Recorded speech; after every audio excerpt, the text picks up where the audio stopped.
इसको शिक्षा माना जाए या राजनीति? नहीं ला पाए आप, यहाँ स्पोर्ट्स स्टेडियम नहीं बना पाए, यहाँ पर आप एक अच्छा पुस्तकालय नहीं बना पाए। कार और राजनीति का बड़ा गहरा संबंध है। आवश्यकता अनुसार मैंने बड़ी गाड़ियां खरीदी है। और सर दो क्या है ऐसा कि आप विधायकी लड़ेंगे या नहीं लड़ेंगे? भाजपा तय करेगी कि हमको प्रधानाचार्य को चुनाव लड़ाना है या नहीं लड़ाना है। तो मेडिकल कॉलेज बनाने के लिए जो भी 2, 3, 4, 5, 6, 7 एकड़ जमीन लगेगी वो फ्री मुहैया कराई जाएगी। नमस्कार, शख्सियत में आपका स्वागत है और मैं हूं आपके साथ आशुतोष मिश्रा। आज हमारे साथ फिर एक ऐसी शख्सियत जुड़ गए हैं जिनकी चर्चा इस समय हर गलियारों में सुनने को मिल रही है। जी, हमारे साथ मौजूद हैं डॉक्टर रवि शरण सिंह चौहान, सरस्वती विद्या मंदिर इंटर कॉलेज के प्रधानाध्यापक हैं और इस वक्त सुर्खियों में हैं। बहुत बहुत स्वागत है सर आपका हमारे खास प्रोग्राम में। जी नमस्कार। नमस्कार। बाहुबली की बात की जाए तो इस वक्त सियासत में हलचल मचा के रख दी है आपने। नहीं, सियासतदान लोग अगर उस चीज को अपने चश्मे से देख रहे हैं तो इसमें अपना कोई दोष नहीं है। और बात रही जो गली और ग्रामों की और शहर कस्बों में जो चर्चा हो रही है, तो देखिए ये दुनिया भी परिवर्तनशील है और परिवर्तन समाज भी मांग रहा है। अब अगर वो हम में कुछ ऐसा देख रहा है तो इसमें मेरा तो दोष है नहीं। ये तो जो सोच और समझ वाले लोग हैं ये उनको तय करना है कि हमें किस प्रकार का व्यक्ति चाहिए। अब अगर वो लोग हमारे में कुछ ऐसा देख रहे हैं और अगर वो शिक्षा के क्षेत्र में, राजनीति के क्षेत्र में, सामाजिक क्षेत्र में, आर्थिक के क्षेत्र में, रोजगार के क्षेत्र में, स्पोर्ट्स एकेडमी के क्षेत्र में, IIT नीट के क्षेत्र में अगर विकास वो देख रहे हैं तो ये आशुतोष जी उनका अपना प्रश्न है, मेरा नहीं है। सामान्य सा हम परिचय चाहते थे आपका कि आपने कहाँ से पढ़ाई शुरू की है और फिर इसके बाद में क्या कुछ जीवन का संघर्ष रहा है। इस संबंध में चाहता था कि एक बार जनता जानकारी मिले, क्योंकि इस वक्त आप जनता की जुबान पर है तो जनता आपके बारे में जानना भी चाहती है और हमारा मुख्य उद्देश्य रहता है जिसके बारे में जनता सोचती है उसको हम जरूर दिखाते हैं। आशुतोष जी, शुरू से ही मैं संघर्षशील रहा हूँ और अध्ययन और अध्यापन ये दोनों हमारे निरंतर चलते रहे हैं और बरेली हमारा पूरा शिक्षा का क्षेत्र रहा है। रोहेलखंड विश्वविद्यालय यानी बरेली कॉलेज से हमने ग्रेजुएशन, पोस्ट ग्रेजुएशन किया है और अपना जो होम डिस्ट्रिक्ट है पीलीभीत, तो उपाधि महाविद्यालय से डॉक्टर रामशरण मिश्र जी से जो उपाधि महाविद्यालय के उपाचार्य भी रहे हैं, उनके मार्गदर्शन में, उनके नेतृत्व में, उनके श्री चरणों में हमने बैठ करके अपने PhD किया हुआ है। इसीलिए डॉक्टरेट की उपाधि हमको पीलीभीत जनपद से ही हमको मिली हुई है। तो 2 विषयों से मैं MA हूं, एक तो इतिहास से हूं, दूसरा हिंदी से हूं और अगर ट्रिपल MA भी कह ली दिया जाए तो उसमें कोई अतिशयोक्ति नहीं है। मैं PG डिप्लोमा होल्डर योगा से भी हूं। जो छात्र जीवन था इसमें कभी राजनीति में आप थे, कभी सामने आए थे? नहीं, कभी नहीं। हम तो शुरू से ही एक प्रकार से कह लीजिए कि जब से हमने होश संभाला है तब से मैं राष्ट्रीय स्वयंसेवक संघ के द्वारा जो आयोजित शाखाएं हैं मैं उसमें जाना शुरू किया है और बचपन से ही मैं स्वयंसेवक हूं। राजनीति करने का मेरा कभी विचार नहीं रहा है। हाँ, सेवा के क्षेत्र में हमेशा से मैं अग्रणी रहा हूं और सेवा के क्षेत्र में अग्रणी होने के नाते समाज आज जो आप ही के मुताबिक जो समाज और व्यक्तियों की जुबान पर अगर डॉक्टर रवि शरण सिंह चौहान प्रधानाचार्य का नाम है तो केवल वो सेवा के भाव के कारण है और हमेशा से ही बचपन में भी मैं सेवा कार्य करता रहा हूं और अभी भी आपने देखा होगा विगत 6-7 वर्षों से मैं इस बिशलपुर में भी सेवा के कई क्षेत्रों में हमने काम किया है। चाहे अभी कोरोना काल था, इसमें 1 लाख मास्क का वितरण हमने किया है, 6000 काढ़े का वितरण हमने किया है, 5 लाख रुपए की सामग्री का हमने वितरण किया है और यही नहीं, सोलर पैनल यानी पर्यावरण को संरक्षण करने के लिए हर गरीब के घर में या किसान के घर में इन्वर्टर की व्यवस्था नहीं है, लेकिन बच्चों की पढ़ाई सुचारू रूप से चल सके इसलिए विद्यालय के माध्यम से 880 सोलर पैनल 100 वाट के ये हमने विद्यार्थियों को दिया है। ये भी एक सेवा का ही काम है और इतने पर ही नहीं हम लोग रुके 2500 मोतियाबिंद के ऑपरेशन आप ये समझ लो इस विद्यालय के माध्यम से इसी बीसलपुर क्षेत्र में आम जनता जो आसानी से मोतियाबिंद का ऑपरेशन उस समय करा नहीं पा रही थी, तो वो विद्यालय से फ्री ऑफ कास्ट हमने कराया। तो सेवा का क्षेत्र चुना है हमने, राजनीति का क्षेत्र कभी नहीं चुना। और वर्तमान परिप्रेक्ष्य में भी मैंने अभी कोई राजनीति हमको करनी ही है ऐसा मेरा कोई उद्देश्य नहीं है। हम संगठन के आदेश की प्रतीक्षा में रहते हैं। संगठन जो हमको आदेश करेगा मैं वैसा काम करूंगा। संगठन अगर हमसे कहता है कि भाई आपको राजनीति के क्षेत्र में जाना है, तो फिर जिस प्रकार से मैं यहां सेवा भाव से लगाऊं शिक्षा क्षेत्र में, इससे कई गुना हम अधिक सेवा का कार्य, समाज का कार्य हम राजनीति के क्षेत्र में करेंगे। लेकिन अभी मेरा ऐसा कोई उद्देश्य नहीं है। सर, एक पोस्टर आपका वायरल हो रहा है जिसमें राष्ट्रीय शिक्षा नीति सर्वांगीण विकास मिशन 2022, इसको राजनीति से जोड़कर देख सकते हैं? नहीं, इसको ये व्यक्ति स्वतंत्र है और व्यक्ति अपनी अभिव्यक्ति किसी भी प्रकार से उसको कर सकता है। व्यक्ति अपने किसी भी चश्मे के द्वारा उसको देख सकता है। लेकिन सर्व शिक्षा का उदय सर्वत्र विजय मिशन 2022 राष्ट्रीय शिक्षा नीति सर्वांगीण विकास, इसका मतलब यह है आशुतोष जी कि जो राष्ट्रीय शिक्षा नीति है अप्रैल 2022 से लागू होनी है। अब इसके लिए हम खुद शिक्षा क्षेत्र में है, इंटर कॉलेज हम यहां के प्रधानाचार्य हैं। अगर हम पहले से ही जैसे आप 24/7 अपडेट हैं, यूपी अपडेट हैं, तो ऐसे हमको भी शिक्षा के क्षेत्र में अपडेट रहना पड़ेगा। तो शिक्षा के क्षेत्र में एक रोजगार परक भी होना चाहिए, समाजोन्मुख होना चाहिए और इसका सर्वांगीण विकास होना चाहिए। तो छात्र को हमको शिक्षित भी करना है और आज तो इस छात्र को हमको प्रशिक्षित भी करना है। जब हमारा शिक्षित होगा, प्रशिक्षित होगा, फिर वो किसी भी क्षेत्र में जब जाएगा तो उसकी सर्वत्र विजय ही विजय ही विजय ही होगी। ये मेरा उद्देश्य है, ये मेरा स्लोगन है। अब यदि ये मैं तो अपना प्रचार प्रसार कर रहा हूं, हम अपने कार्यकर्ताओं में जाते हैं, मैं कार्यकर्ता के नाते कार्यकर्ताओं में जाता हूं।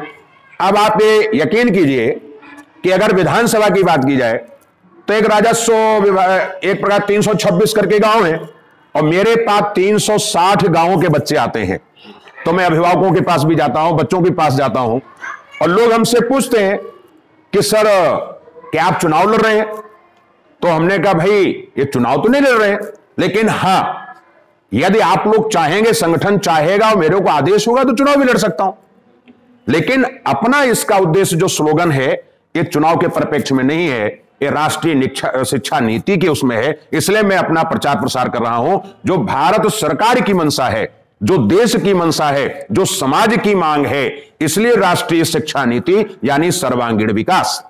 और आपने देखा होगा जब आप बनबसा या पूर्णागिरी जाते होंगे तो वहां पर एक इधर से बाईं ओर एक स्लोगन लिखा हुआ है सर्वत्र विजय। तो यह भारतीय सेना का एक मोटो है कि सर्वत्र विजय। ये राजपूत बटालियन का एक उसका मोटो है कि सर्वत्र विजय। इसलिए शिक्षा के क्षेत्र में भी मेरा मोटो है सर्वत्र विजय। मैं किसी भी चीज को असंभव नहीं मानता, सब संभव है। और उसी प्रकार से मैं अपने बालकों का सर्वांगीण विकास चाहता हूं। किसी भी क्षेत्र में हमारा बालक का कोई विकास ना रुके और सर्वत्र उसकी विजय ही विजय हो। धन्यवाद। इसको शिक्षा माना जाए या राजनीति?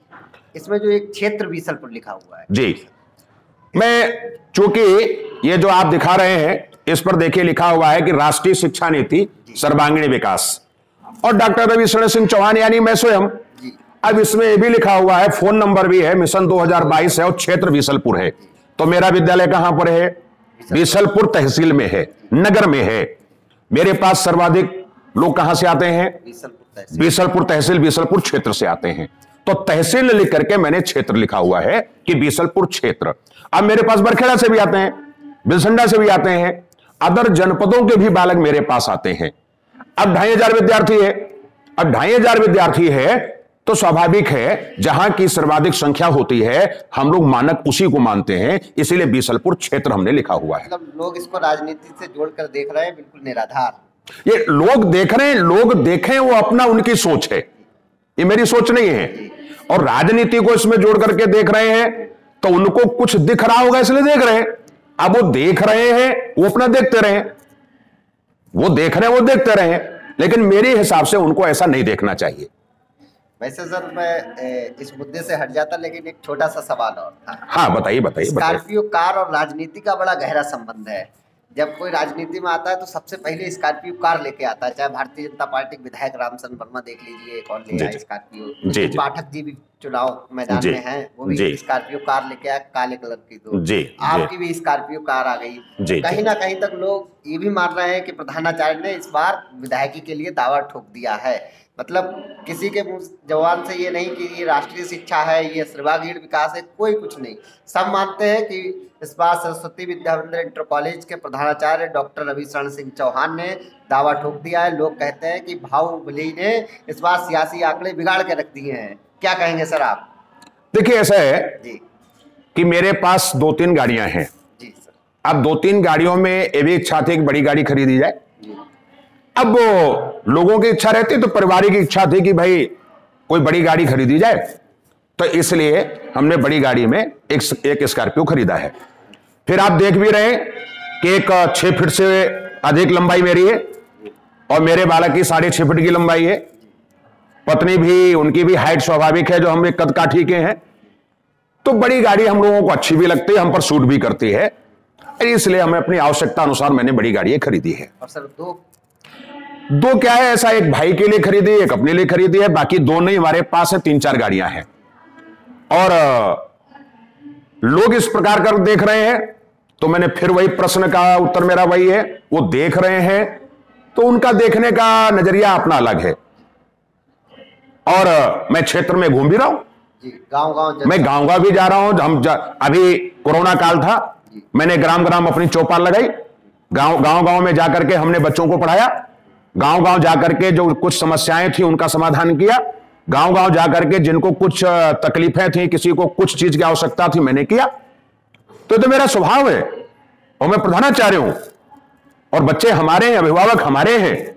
और फिर जब हम एक साथ बैठते हैं, और कुल मिला के भी मान लीजिए इस समय ऐसा सीजन चल रहा है, तो सीजन में सावन में हरे हरा सबको दिखता है, भादों में सबको वैसे दिखता है। जी जी, भाई मैं सोच रहा था कि चुनाव के टाइम में सारी चीजें हुई तो अब ये ठीक है, अगर लोग ऐसा कुछ सोच रहे हैं तो वो हमारे शुभ चिंतक हैं, और अगर ऐसा सोच रहे हैं तो हो सकता है भाई उनकी सोच में कोई ऐसा विचार आ रहा हो, तो सोचने के लिए वो स्वतंत्र है। चलिए सर, अब सब बातें छोड़िए, एक बात, जैसे संघ आपको टिकट दे दे जी कि आपसे कह दे आप राजनीति में उतर जाओ जी, तो कौन से मुद्दे आपके रहेंगे जो आपको लगते हैं कि इन मुद्दों पर काम होना चाहिए? देखिए ऐसा है, हमारा पहली बात तो ये कि संघ, राष्ट्रीय स्वयंसेवक संघ इस प्रकार का कोई आदेश निर्देश देता नहीं है। चूंकि विद्या भारती से मैं जुड़ा हुआ हूं और संघ का एक स्वयंसेवक हूं, तो पहले तो हमें विद्या भारती से छुट्टी मंजूर करानी पड़ेगी, फिर संघ हमको दायित्व मुक्त करेगा, उसके बाद में हम भाजपा ज्वाइन करेंगे, फिर वे भाजपा तय करेगी कि हमको प्रधानाचार्य को चुनाव लड़ाना है या नहीं लड़ाना है। तो इसमें संघ का कोई ऐसा विषय भी नहीं है और संघ की इसमें कोई व्यवस्था भी नहीं है। अब बात रही मुद्दे की, तो ये मेरा मुद्दा स्वयं का नहीं है, और चूंकि मैं एक सामाजिक प्राणी हूं और मैं सेवा भाव में निरंतर लगा हूं और लगा रहता हूं, तो मैं जो देख रहा हूं यहां पर जो बीसलपुर क्षेत्र की जो डिमांड है, जो हमारे नौजवान युवक हैं, जो हमारे विद्यार्थी हैं, बच्चों के समान हैं। नंबर 1, यहां पर किसी भी विद्यार्थी को तैयारी करने के लिए कोई पुस्तकालय नहीं है। इतना बड़ा क्षेत्र एक हब है, किसी को आईएएस बनना है, पीसीएस बनना है, एक तो सब कोचिंग नहीं कर सकते, सबके पास बहुत अच्छी किताबें भी नहीं है। तो प्रमुख उद्देश्य मेरा यह है, और इसको मैं अभी चुनाव से मतलब नहीं है, 10-15 दिन के अंदर मैं यहां पर एक ऐसा पुस्तकालय डेवलप करने जा रहा हूं। प्रबंध समिति के सहयोग से 15 लाख रुपए का बजट हमारा सैंक्शन हो चुका है। सर्व समाज के लिए पुस्तकालय खुलेगा, 5 घंटे के लिए पुस्तकालय खोलूंगा और निःशुल्क व्यवस्था दूंगा। नंबर 1। नंबर 2, स्पोर्ट्स के माध्यम से हम लोग आगे बहुत कुछ बढ़ सकते हैं, लेकिन यहां लोग जनप्रतिनिधि आए चले गए, 1-2 मंत्री भी यहां पर रहे, वो चले गए। तो मेरा यह राजनीति संबंध नहीं है, लेकिन फिर भी आदमी तो चश्मे से देखता है, जैसे लोग हमारे चश्मे से देख रहे हैं, तो हम भी देखते हैं लोगों को। अब वो मंत्री भी आप बने, लेकिन इन सबके कारणों से आप कोई फैक्ट्री नहीं ला पाए, आप यहां स्पोर्ट्स स्टेडियम नहीं बना पाए, यहां पर आप एक अच्छा पुस्तकालय नहीं बनाते हैं। तो मेडिकल कॉलेज बनाने के लिए जो भी 2, 3, 4, 5, 6, 7 एकड़ जमीन लगेगी वो फ्री मुहैया कराई जाएगी। पाए आप यहां पर लोगों को अपने पैरों पर खड़े करने के अवसर नहीं दे पाए। तो मेरा अपना उद्देश्य यह है कि एक शूटिंग रेंज स्पोर्ट्स माध्यम से मेरे पास 7 लेन की शूटिंग रेंज बन गई है जिसमें बच्चों का अभ्यास चल रहा है। इसके माध्यम से हमारे बच्चे मिलिट्री में जाएंगे, स्पोर्ट्स कोटे के तहत उनको भर्ती होगी, अब उनको रोजगार मिलेगा। ऐसे ही हमने 5 एकड़ में एक 400 मीटर का ट्रैक बनाने जा रहा हूं। उसमें मैं देखता हूं, गांव में जाता हूं, शहर में देख रहा हूं कि बच्चे रोड पर दौड़ रहे हैं, कहीं जानवर है, कहीं उबड़ खाबड़ जमीन है, या इस प्रकार से उनको जो एक वास्तव में एक्चुअल में दौड़ने का स्थान प्लेस होना चाहिए वो नहीं है। तो विद्यालय प्रबंध समिति से बातचीत करके 5 एकड़ जमीन खरीदी गई है। उसमें भूमि पूजन अभी होने वाला है, 400 मीटर का ट्रैक होगा, कितनी मिनट में कितने दौड़ होगी बच्चों की, फर्स्ट स्क्रीनिंग मैं उन बच्चों की कराऊंगा कि उनकी एज कितनी चाहिए, वेट कितनी चाहिए, हाइट कितनी चाहिए और वास्तव में उस लायक वो है या नहीं है। तो इस प्रकार से मैं उनको पूरी भर्ती प्रक्रिया के लिए 100% तैयार करूंगा और तैयार करने के बाद हिंदुस्तान के किसी भी कोने में बीआरओ जब भर्ती निकालेगा तो हमारे बच्चे वहां पर जब लाइन में लगेंगे, भर्ती होंगे तो भर्ती हो करके आएंगे, वैसे वापस नहीं आएंगे। यह मेरा एक उद्देश्य, मेरा एक लक्ष्य है। ऐसे ही आईटी और नीट के लिए ऑनलाइन और ऑफलाइन यह हमारा एक विजन है कि सुपर 21, तो जैसे सुपर 31 है ऐसे सुपर 21, तो सुपर 21 में हम अपने बच्चों की फ्री ऑफ कास्ट यहां पर शिक्षा कराने वाले हैं, ऑनलाइन भी व्यवस्था देने वाले हैं, ऑफलाइन भी व्यवस्था देने वाले हैं और यही तक नहीं रुकने वाले हैं। मैं यहां पर एक स्टूडियो रूम भी बनाने वाला हूं कि जो कम से कम 12-13 देशों से बच्चे हमारे एक साथ बात कर सकें। जो हमारे बच्चे विदेशों में हैं, इसी विद्यालय ने 3 आईएएस दिए हैं, इसी विद्यालय ने 5-6 एमबीबीएस दिए हैं, इसी विद्यालय ने 2 एमडी दिए हैं, इसी विद्यालय ने कई वैज्ञानिक दिए हैं, इंजीनियर दिए हैं, मास्टर दिए हैं, डॉक्टर दिए हैं और अच्छे अच्छे किसान दिए हैं। तो यह मेरा उद्देश्य है कि गांव गांव घर घर से एक एक बालक कम से कम अपने पैरों पर खड़ा हो सके। यह मेरा उद्देश्य है और यही उद्देश्य मेरा रहने वाला भी और आगे रहेगा भी। तो कुल मिला के शिक्षा और रोजगार पर आपने बात की, स्वास्थ्य पर यदि बात की जाए तो स्वास्थ्य को लेकर आप क्या कहेंगे? स्वास्थ्य के संबंध में बीसलपुर बहुत पिछड़ा हुआ है। जरा सी अगर कोई प्रॉब्लम हो जाती है तो लोगों को बरेली या पीलीभीत जाना पड़ता है। खराब सड़कें, हाँ, खराब सड़कें वो तो कभी सड़कें अच्छी भी हो जाती हैं, कभी खराब भी हो जाती हैं, लेकिन फिलहाल स्वास्थ्य की अच्छी व्यवस्था यहां नहीं है।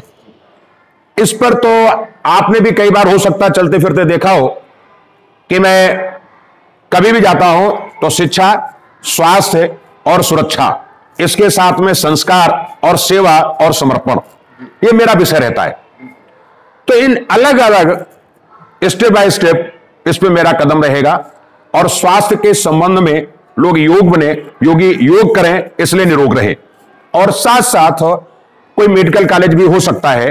अब एक यहां के व्यवसायी हैं, उनसे हमारी 2 बार बातचीत हो चुकी है और ये मैं आपके माध्यम से माननीय मुख्यमंत्री जी को भी कहना चाहूंगा, यह जो बीसलपुर की स्वास्थ्य सुरक्षा अच्छी करना चाहती, अगर सरकार अगर यहां पर मेडिकल कॉलेज को उपलब्धता करा देती है, मेरा प्रमुख उद्देश्य यही है, अगर सरकार कराती है तो सरकार के माध्यम से, अगर सरकार नहीं कराएगी तो हमें अगर कोच भी फैलाना पड़े, भीख भी अगर मांगना पड़े, तो मैं यहां की जनता के लिए एक अच्छी स्वास्थ्य व्यवस्था दिलाने का 100% प्रयत्न करूंगा ही।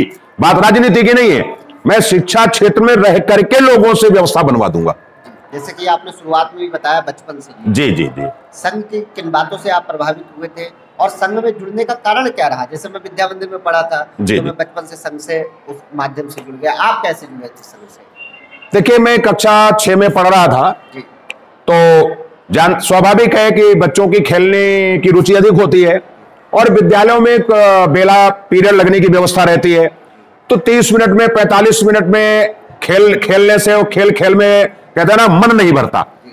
तो उस समय किसी ने बताया कि भाई शाम को 1 घंटे की वहां शाखा लगती है और वहां पर खेल कूद होते हैं, व्यायाम होता है, युद्ध होता है, जूडो कराटे की शिक्षा दी जाती है और अच्छे अच्छे बयान और अच्छी अच्छी कहानियां और किस्से सुनाए जाते हैं।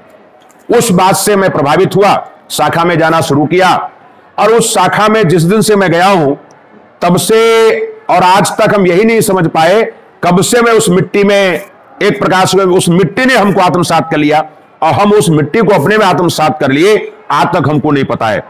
और स्वाभाविक है, राष्ट्रीय स्वयंसेवक संघ राष्ट्र के हितों के लिए जाना जाता है, राष्ट्र में आई हुई किसी भी प्रकार की विपदा का निदान करने के लिए जाना जाता है। राष्ट्रीय स्वयंसेवक संघ के कार्यकर्ता दिन रात 24 घंटे हर पल अरनिश केवल समाज के उत्थान की चिंता करते हैं।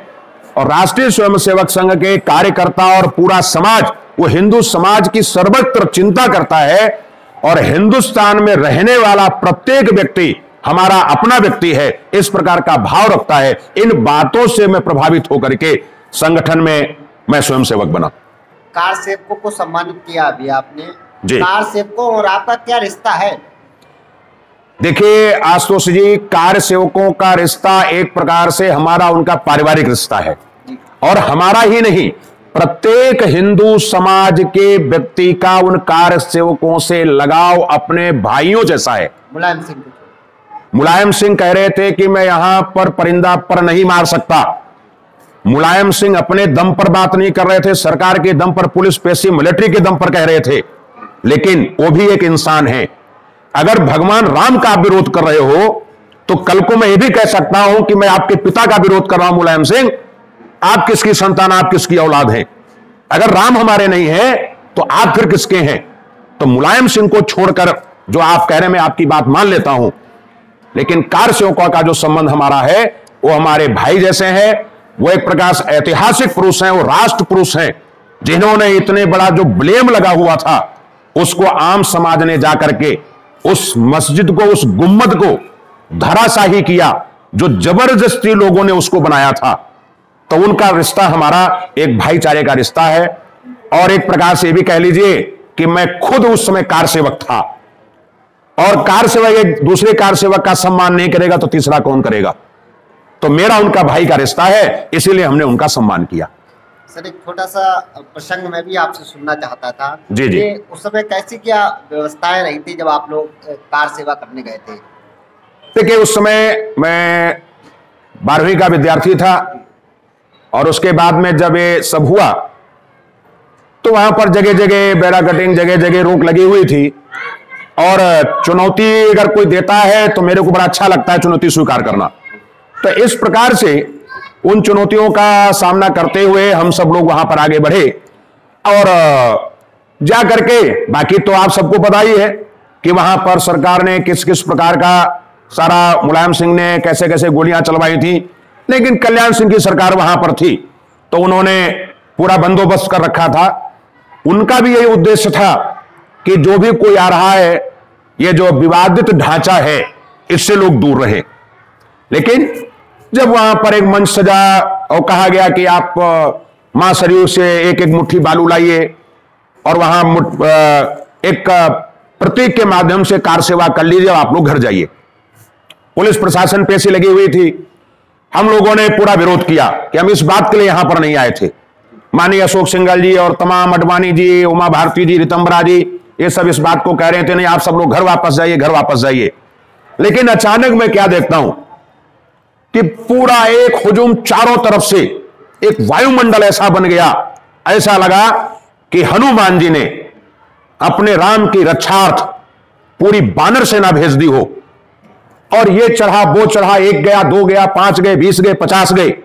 उस क्रम में 50-60वें नंबर पे हम लोग भी थे, और घंटों में ही उसकी एक एक ईंट नाखूनों से, सरिया से, किसी ने तो अपने कड़ा से, किसी ने अपनी अंगूठी से, किसी ने अपनी घड़ी के उससे, घंटों में उसको ध्वस्त कर दिया। तो एक ऐसा वायुमंडल था वहां पर।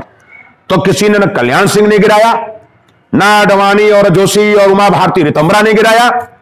ये सिर्फ हनुमान जी की प्रेरणा से, हनुमान जी ने जो कार सेवकों को शक्ति दी, जो एनर्जी दी, जो ऊर्जा दी, ये उसने। और ये इस बात से भी अगर एक इग्नोर कर दीजिए तो पूरे हिंदू समाज, उनकी जो शक्ति थी, उनकी जो सोच थी, उनकी जो सकारात्मक सोच थी, उसकी ऊर्जा ने उस विवादित ढांचा को गिराया और भगवान रामलला हमारे बिल्कुल एक ऐसे निखार होकर के निकले हैं कि आज उनकी ऊर्जा चारों तरफ बिखर रही है। आज भव्य राम मंदिर बनने को तैयार है। तो हमसे ज्यादा कोई प्रसन्न कौन हो सकता है? हिंदुओं से ज्यादा प्रसन्न कौन हो सकता है? और हिंदू ही नहीं, भारत देश में ही नहीं, पूरे विश्व में, और यहां पर भी रहने वाले, चाहे हिंदू हो, चाहे मुसलमान हो, चाहे ईसाई हो, इन सब में भी जो राष्ट्रवादी तत्व हैं उनको भी बड़ी प्रसन्नता हो रही है। तो इस प्रकार का एक माहौल था और भगवान की कृपा है, अच्छी सोच है, सरकार की भी अच्छी सोच है, समाज की भी अच्छी सोच है कि जो वहां राम मंदिर बन गया और हमारे माननीय प्रधानमंत्री जी के कार्य क्षेत्र में भगवान काशी विश्वनाथ कैसे निखर करके आए हैं, पूरा विश्व देख रहा है। और अब मथुरा की बारी है और भगवान श्री कृष्ण अपने आप ही कोई ना कोई रास्ता खोज लेंगे और वो भी चारों तरफ चतुर्दिक जो दिग्दिगंत हैं उनका भी प्रकाश फैलेगा, दुनिया देखेगी। बस यही मेरी अपनी सोच ही मैं कहना चाहता हूं। बहुत बहुत धन्यवाद सर, आपसे बात करके। लोग कहते हैं ना, गुरु गुरु होते हैं और शिष्य शिष्य होता है। वो बहुत देर से आपसे बस ये बोलवाना चाह रहा था कि आप विधायकी लड़ेंगे या नहीं लड़ेंगे। गुरु तो गुरु रहता ही है, लेकिन गुरु से सबसे बड़ा अगर कोई होता है गुरु के लिए तो उसका शिष्य होता है। और एक प्रकार से जो गुरु है, अगर शिष्य आगे बढ़ता है तो बड़ी खुशी होती है, बेटा बढ़ता तो बड़ी खुशी होती है। लेकिन मेरा अपना मानना यह है, बेटा तो एक प्रकार से वो होता ही है, और बेटा अगर थोड़ा बहुत 19-20 भी काम करता है तब भी मां बाप अगर प्रसन्न नहीं होते हैं या प्रसन्न है, लेकिन फिर भी उसमें प्रसन्नता समाज को दिखाने के लिए जाहिर कर लेते हैं। लेकिन गुरु और जो शिष्य का संबंध है वो मैं मानता हूं कि बेटे से बढ़ करके गुरु और शिष्य का संबंध होता है। और कहते भी हैं, कहावत भी है कि गुरु गुरु और चेला शक्कर हो गया। तो इसलिए क्या है, तो बात निकालने की नहीं है ना निकलवाने की है, बात समझदारी की है। और बात रही विधायकी लड़ने न लड़ने की, यह मैंने पहले भी आपको बता दिया है। जनता जनार्दन होती है और जनार्दन यानी भगवान का स्वरूप है, वो नाम है, परमात्मा है। और हम सबकी जो आत्मा है वो परमात्मा का एक अंश है। और जहां पर सद्विचार होते हैं, जहां पर संस्कार होते हैं, जहां पर सद्भावना होती है, जहां पर सद्प्रेरणा होती है, तो ये स्वाभाविक है अगर जनता, अगर बीसलपुर विधानसभा या आपके कहने से बीसलपुर क्षेत्र, ये अगर इनकी कोई इच्छा है तो इच्छा अगर निस्वार्थ भाव से अगर इच्छा रखी जाती है तो परमात्मा उसकी पूर्ति करता है। तो यहां की जनार्दन और जनता की इच्छा की अगर पूर्ति परमात्मा करेगा तो उसमें भी अगर अंश हमको कोई दिया जाएगा तो उसको सह स्वीकार करूंगा। लेकिन अपनी न कोई इच्छा है, ना मैंने आशुतोष जी आवेदन किया है, ना आशुतोष जी मैंने भी किसी से निवेदन किया है। तो यहाँ पर तमाम मुद्दों पर बात हुई, बात राजनीति से शुरू हुई थी और कृष्ण जन्म स्थल पर आकर समाप्त हुई। सवालों के जवाब डॉक्टर अभीशरण सिंह चौहान ने बिल्कुल स्पष्ट रूप से दिए हैं। कहीं ना कहीं तक बीसलपुर की जनता को भी सवालों के जवाब मिले होंगे। यदि मैं बताऊं तो हर गांव सियासी महकमों में डॉक्टर अभीशरण सिंह चौहान की चर्चा हो रही है। लोग कहते हैं क्या डॉक्टर अभीशरण सिंह चौहान ने आवेदन कर दिया है, क्या वो विधायकी का चुनाव लड़ेंगे। इन तमाम मुद्दों पर लगातार बात होती रहेगी, लगातार हम मिलते रहेंगे, आपके सवालों पर ऐसे ही हम जवाब लाते रहेंगे। आप देखते रहिए हमारा खास प्रोग्राम यूपी अपडेट 24/7